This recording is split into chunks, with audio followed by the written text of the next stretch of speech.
皆さん、こんにちは。今回の動画は JR 東海最大の赤字路線名松線に乗ってみたいと思います。なぜ名張から動画が始まったかというと、実は名松線は松阪から名張を結ぶ予定で建設された線路だからです。もしも完成していたなら松阪まで行ってここ名張まで乗車してくることができたはずです。近鉄大阪線で河合高岡駅に向かいます。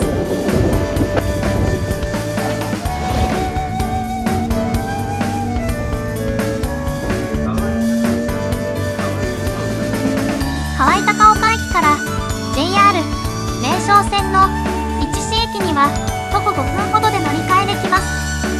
今回の動画では市市駅から終点伊勢沖津まで乗車し、そのまま折り返しして今度は起点の松阪駅まで乗車したいと思います。名松線の当初の予定では名張まで開通する予定でした。また奈良県の桜井まで建設する予定もあったそうです。河合高岡駅に到着しました。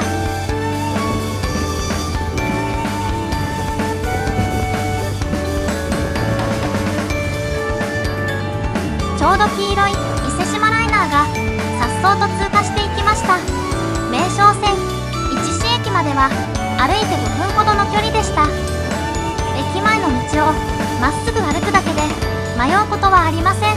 こんなに駅同士が近いのに一切乗り換えの案内はされていませんでした。すぐに名松線の踏切が見えてきました。かなり簡素な作りの名松線市市駅です。この日は風がとても強く、たくさんの自転車が強風でなぎ倒されていました。地方の駅としての味わいがあります。2時間に1本のスカスカな時刻表です。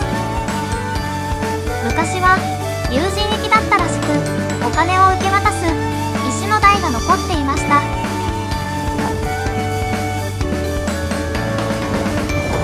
ホームが一つだけのこじんまりとした駅です。ローカル線の駅って感じがすごくします。強風の中、伊勢沖津行きの列車がやってきました。1両のディーゼルカーです。終点の伊勢沖津まで乗車します。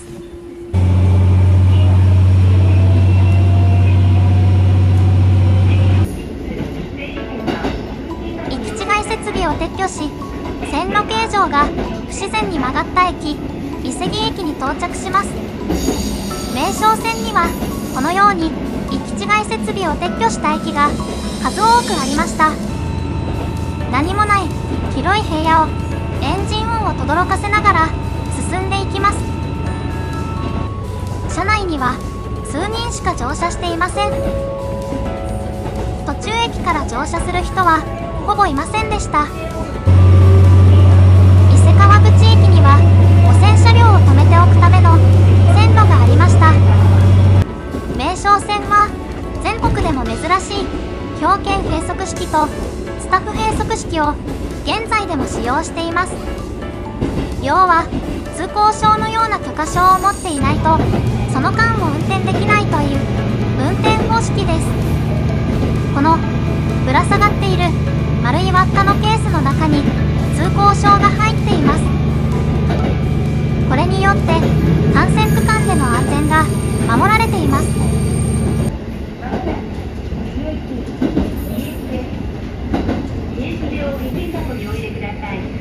名松線唯一の交換可能駅井駅駅に到着しました。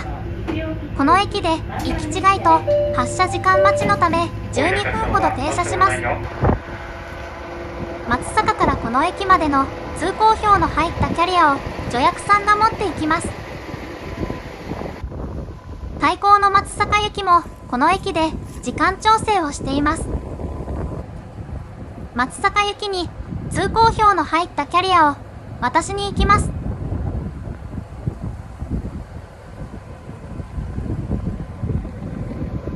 井駅駅の行き違いの際には助役さんは忙しく走り回っています。構内の踏切も助役さんが手動でチェーンをかけて閉鎖します。そして運転手さんに出発の許可を出します。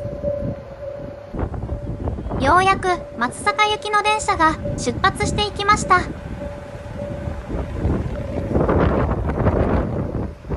この駅の助役さんは駅員と信号、計測、構内踏切係とまさに何役もこなしています。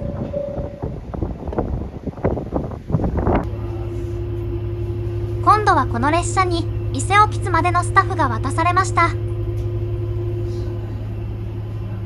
運転手さんは通標を確認し、出発の時間を待ちます。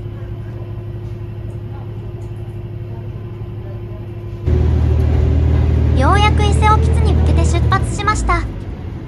この駅にはもう一つ珍しい設備があります。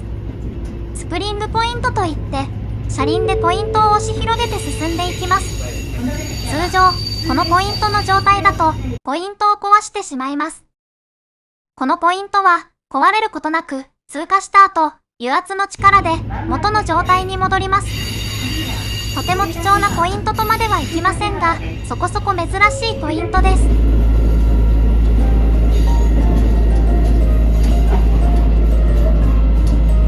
ここから先の伊勢奥津までの区間は、さらに山深い場所へと、どんどん進んでいきます。また、この区間は、2009年、台風18号通過の際には甚大な被害を受け、復旧までに6年半の歳月をかけることとなりました。名松線は雲出川に沿ってどんどん進んでいきます。そして何度も鉄橋を渡り、川とともに進んで行きます。ちょうど紅葉の時期も終わり、これから冬に向かう雲出川上流です。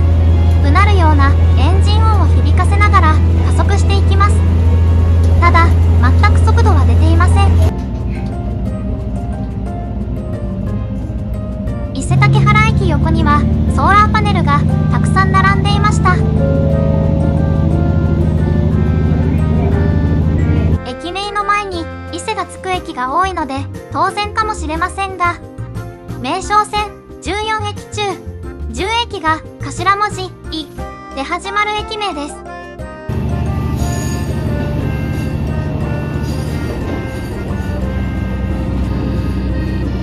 雲出川にぴったりと寄り添うように線路は川を登っていきます。今日は天気も良くのどかで最高に気持ちいい名松線のローカル列車です。秘境感漂う線路をどんどん奥に進んでいきます。少し残っている紅葉がとても綺麗です。何度渡ったのかわからないきしむ線路の鉄橋で雲出川を渡ります。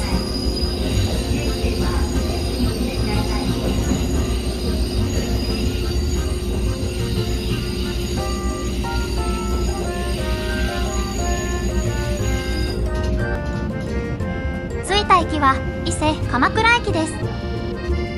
鎌倉に伊勢とつくだけでここまで変わるものでしょうか。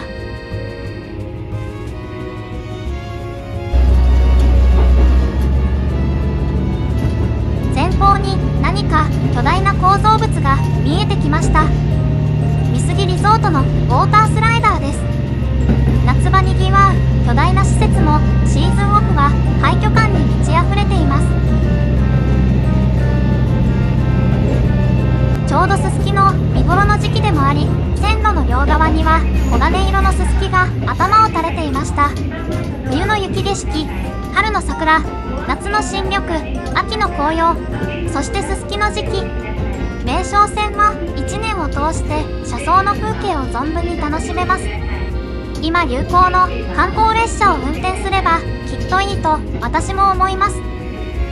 ここも交換機能を取り払った伊勢谷地駅に到着します。駅が立派というより立派な市の施設に付属した名松線の駅舎です。美杉特産の美杉杉をふんだんに使ったとても立派な駅です。さらに先に進むと線路の砂利の色や周りの状況から見ても明らかに復旧工事をした形跡が残る区間へと進んでいきます。廃線の危機を乗り越えて復活した区間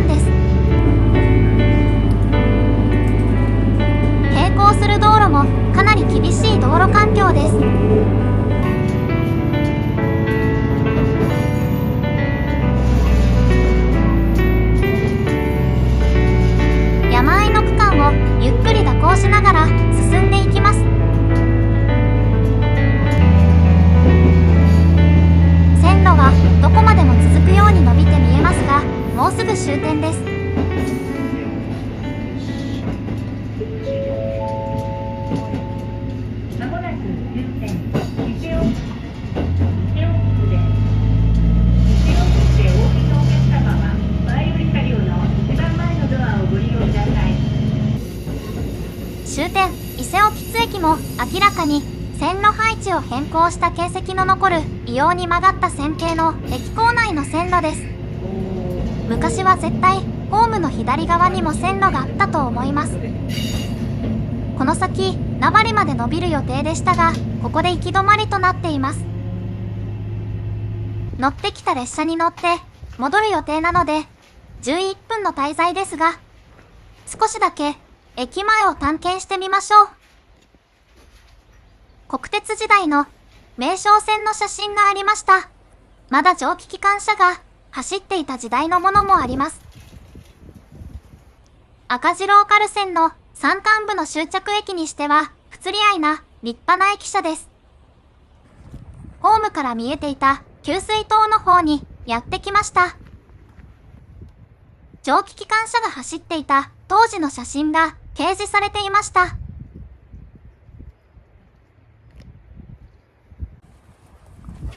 駅に戻ってきました。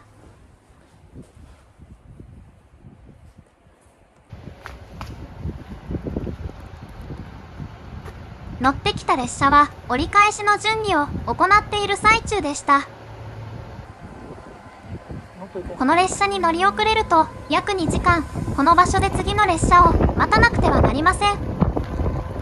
本当はもう少し滞在したかったのですが、戻ることにします。伊勢奥津駅を出発しました。今度は松阪まで乗車して行きます。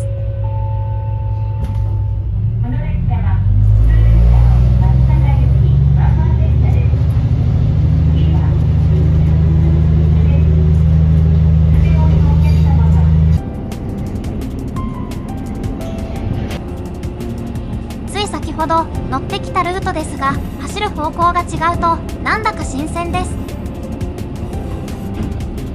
先ほど乗車していた勾配を登る方向とは違い、下り坂なので足取りは軽いです。今度は雲出川の流れる方向に列車は走って行きます。川幅がだんだんと広くなってきました。伊勢谷地駅の近くには切り出した材木の置き場がありました。伊勢谷地駅構内には今も貨物用のホーム跡が残っています。昔はこのホームから切り出した材木を運んでいたのかもしれません。シーズンオフのウォータースライダー横通り過ぎていきます。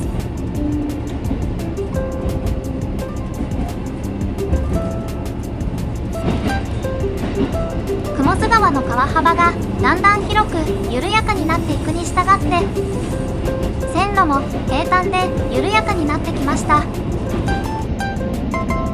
沿線には時折茶畑が広がっていました。きれいに手入れされたお茶畑でした。伊勢竹原駅手前に差し掛かると君ヶ野ダムが見えてきました。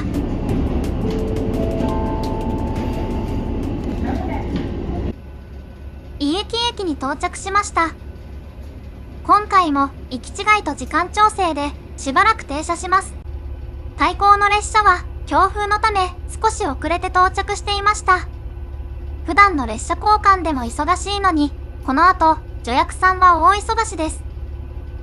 遅れている伊勢奥津行きの列車が到着しました。遅れておりました列車が到着しましたので、発車の準備ができますと発車をいたします。構内踏切を一旦開放します。対向列車の通標を回収します。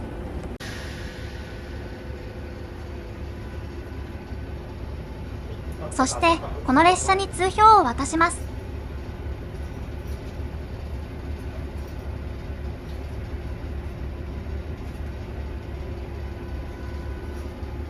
そして再び構内踏切を閉鎖します。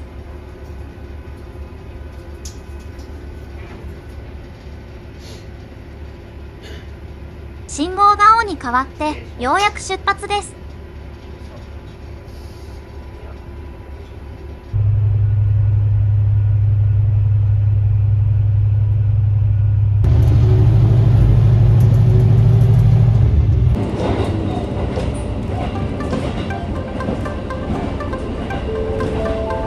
列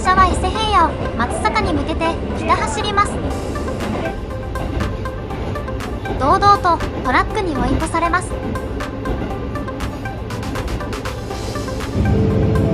伊勢木駅は交換設備を撤去した後も線路がそのまま残されていました。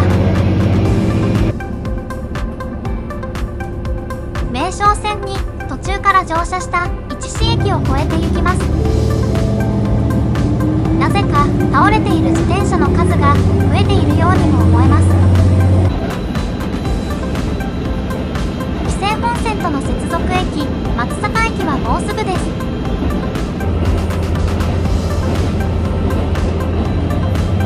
松阪駅のかなり手前で紀勢本線と合流します。合流といってもそれぞれの線路が隣り合わせで走る感じです。奥の方に見えているのは近鉄線の線路です。紀勢本線のディーゼルカーがすれ違って行きました。ここでようやく線路が合流します。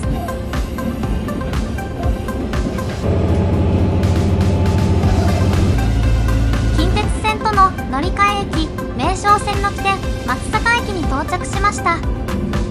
近鉄の影響で終点名張まで路線を伸ばすことすらできなかった路線 JR 名松線に乗車してきました。 JR 松阪駅は今も国鉄の面影を残す古く味のある駅舎です。松阪駅は JR と近鉄の共同使用駅です。そのまま改札を出ず乗り換えることもできます。松阪からは近鉄特急伊勢志摩ライナーで帰ることにしました。近鉄特急伊勢志摩ライナーの動画は別動画で以前投稿していますのでご覧いただけたら嬉しいです。松阪駅で購入した有名弁当桃太郎弁当を車内でいただきました。強烈なインパクトのある牛の頭の形をした容器です。蓋を開けるとメロディーが流れる斬新で画期的な弁当です。ただ車内で開けると少し恥ずかしいです。容器のインパクト以上に中身の牛すき焼肉は格別に美味しかったです。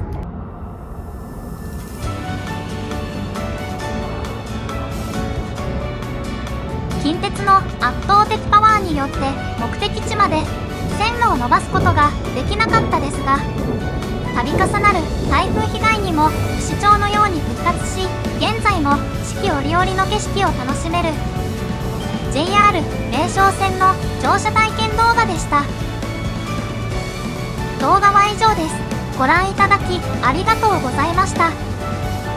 今後も鉄道、旅行、ホテルの動画を投稿していきますので、高評価、チャンネル登録ぜひお願いします。コメントもいただけると嬉しいです。それでは皆さん、次の動画でお会いしましょう。